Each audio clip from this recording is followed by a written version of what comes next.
पालघर जिल्ह्यामधील दुकटन येथील रानुली गावात स्पर्श फाउंडेशनच्या माध्यमातून एक छोटासा प्रयत्न करण्यात आला.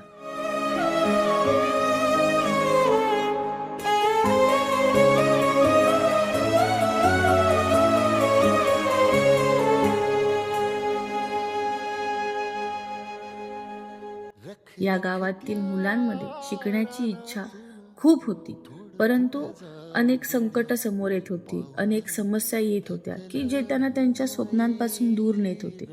असं असताना देखील या मुलांनी आपला ध्यास, आपली जिद्द सोडली नाही. या मुलांच्या पंखात प्रचंड बळ आमच्या टीमने पाहिलं होतं आणि आपल्याला शिकता यावं, आपल्या ज्ञानात भर पडावी म्हणून या मुलांनी आपल्या गावामध्ये कारवी आणि बांबूच्या साह्याने एक छोटंसं ग्रंथालय पाहताना आमच्या टीमने पाहिलं होतं आणि त्यांचं स्वप्न पूर्ण व्हावं, त्यांच्या पंखांना असंच बळ मिळावं म्हणून आमची टीम त्यांच्या ग्रंथालयासाठी काही पुस्तकं घेऊन त्यांच्या गावात ग्रंथालयापर्यंत पोहोचली. बरं, त्यांचे स्वप्न पूर्ण करताना त्यांना अनेक अडचणी येत होत्याच, परंतु त्यांच्या ग्रंथालयाला पुस्तकं घेऊन जात असताना आम्हाला सुद्धा अनेक अडचणी आल्या.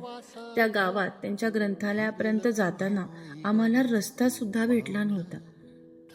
म्हणजे अनेक अडचणी होत्या. प्रॉपर रस्ता, जसा आपल्या शहरामध्ये रस्ता असतो तसा रस्ता त्यांच्या ग्रंथालयापर्यंत जाताना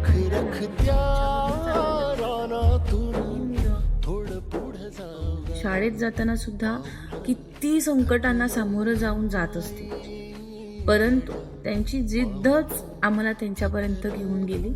त्यांच्या ग्रंथालयाला आम्ही पुस्तकं भेट दिल्यानंतर त्या मुलांच्या चेहऱ्यावर जे समाधान आणि आनंद होतं, त्यांनी आम्हाला सुद्धा एक वेगळ्या प्रकारचं समाधान भेटलं. हा संपूर्ण उपक्रम किंवा हा संपूर्ण जो कार्यक्रम होता, त्यांच्या ग्रंथालयाला जी पुस्तकं आम्ही भेट दिली ती फक्त आमच्या टीमने होणं शक्य नव्हतं.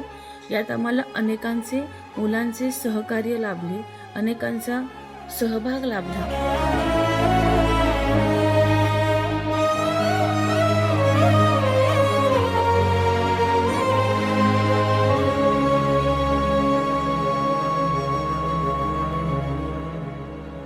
काळ रात आली तरी पडलंस पान, डोळ्यामंदी पाणी तरी गळ्यामंदी गाण, याचा हात पाठीवर उपक्रम पार पाडण्यासाठी आम्हाला अनेकांनी सहकार्य केले होते.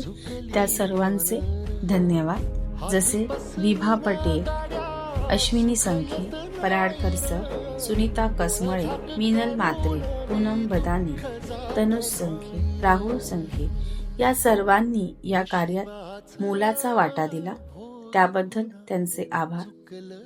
आणि त्या गावातील सर्व मुलांना कधीही काहीही मदत लागली तर आमची संपूर्ण टीम सदा त्यांच्या पाठीशी उभी असेल. धन्यवाद.